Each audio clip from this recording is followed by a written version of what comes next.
Welcome to our latest video tutorial here at ThePedalGuy.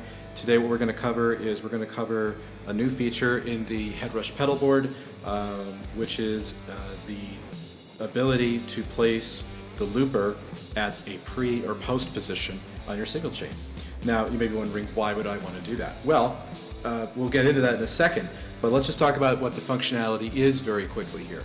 So let's just zoom in a little bit and take a closer look. Okay, so in the lower right corner here, when you're in the looper function, is the location. As you can see, it's set to pre. If I use the knob, turn it to post. So in any case, it's very simple to change, but what does it actually do is the question. And it's quite simple, really. When you're in pre mode, it places the looper right here at the beginning of the signal chain, and that means that anything you record, it's going to be bone dry. There's not going to be any processing to it unless you are using pedals between your guitar and the Headrush before it reaches the Headrush. That'll obviously be recorded, but anything that's in the Headrush itself will not be recorded. And conversely, when you're looking at post, that means it places it right here towards the end. And probably didn't mean to do that, but there we go. Okay, so in this case here, what we'll do is verify that we're at the pre.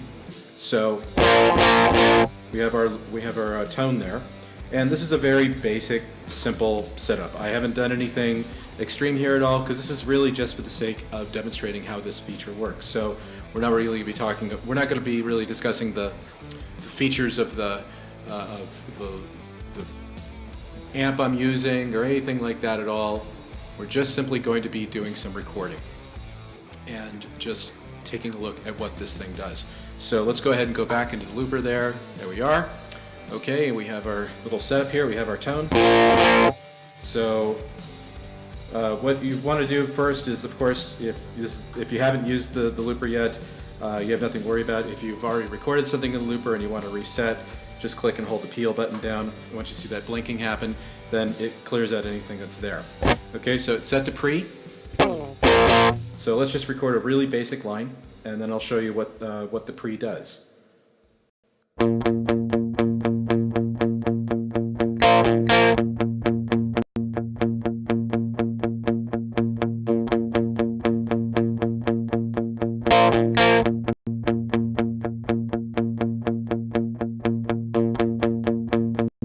So that's pretty straightforward stuff. Let's keep playing it though. Now let's exit, and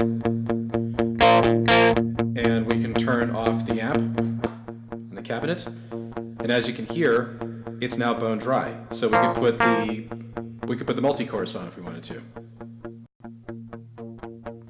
The tape echo.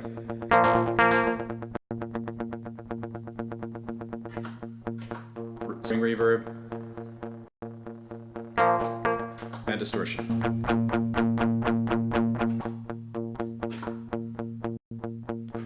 So as mentioned, what's happening is it's placing it at the beginning of the signal chain, meaning that nothing's been actually recorded as far as effects go onto this take. Now that changes when we switch to post. When we switch to post, now what's going to happen is, turn up my guitar here,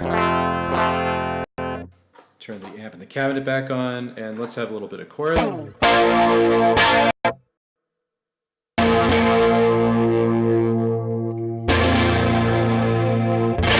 Okay, so that is the sound that's going to be recorded on the looper when we start doing another recording. So let's go ahead and start again, and let's overdub.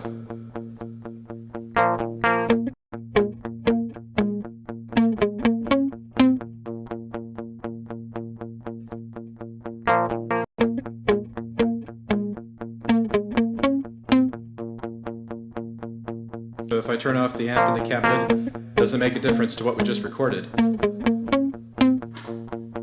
That sound is now printed to tape, as the saying goes. So we have a dry signal, we have a wet signal, and what'll be really funny here is, check this out. So if I start playing it and I switch from the location from post to pre, you're going to hear something pretty messed up. So here we go. Once I turn the effects back on.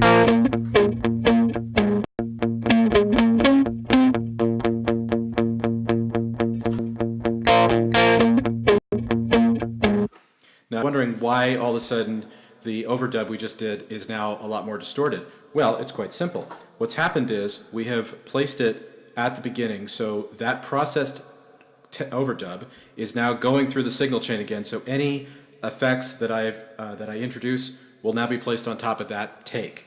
So it may or may not be something you want to do, but still, that option's open. So you can do some really wanky stuff with this when you get into experimentation, of course. So let's go ahead and keep the amp at the cabinet on, and this time we'll go to spring reverb, and let's change it back to post.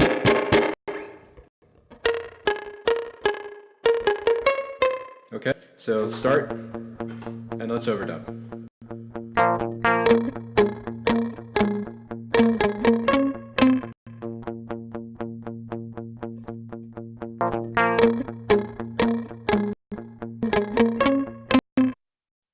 So it's pretty straightforward, pretty simple to understand.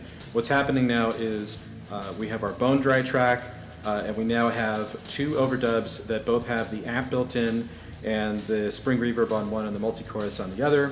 We could do another one if we wanted to with a tape echo or distortion. But if we set it back to pre, what's going to happen is all of that is now going to be placed at the beginning of the signal chain, meaning that anything you've got turned on will now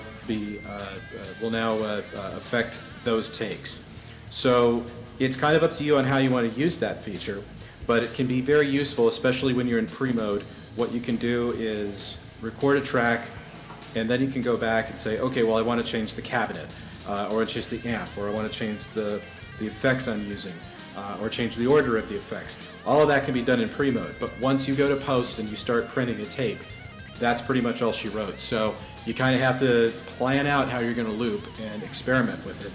But those are some of the functions, those are some of the things you can do with the location setting there on the looper. So be sure to check this out. All you have to do is simply download the latest update from the Headrush website, headrushfx.com, and go to the support section and just download the latest firmware and update you can just connect it to your computer via USB, and your Headrush will update in about 5 minutes.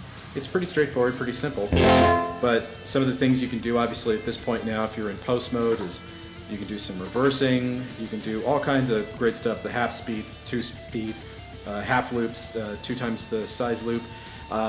These are all things that we covered in the previous video tutorial, but I wanted to put that out there just so you knew what a cool function that really is.